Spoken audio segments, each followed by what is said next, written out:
90% junior চিকিৎসকরা এই ভুলটি বারবার করে থাকে। পরিপূর্ণ লক্ষণ না মিলিয়ে ঔষধ প্রয়োগ করে বারবার ব্যর্থ হয়।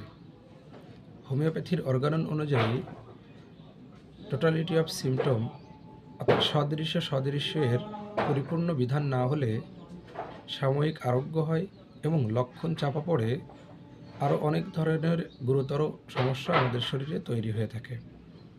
এ কারণে হোমিওপ্যাথির গোল্ডেন রুল নীতি হলো পরিপূর্ণ সাদৃশ্য লক্ষণ মিলিয়ে তারপর ঔষধ নির্বাচন করতে হবে। তো পরিপূর্ণ সাদৃশ্য লক্ষণ মিলিয়ে যখন ঔষধ নির্বাচন করা হবে তখনই পরিপূর্ণভাবে একটি পেশেন্টকে আরোগ্য বিধান করা সম্ভব। ধন্যবাদ।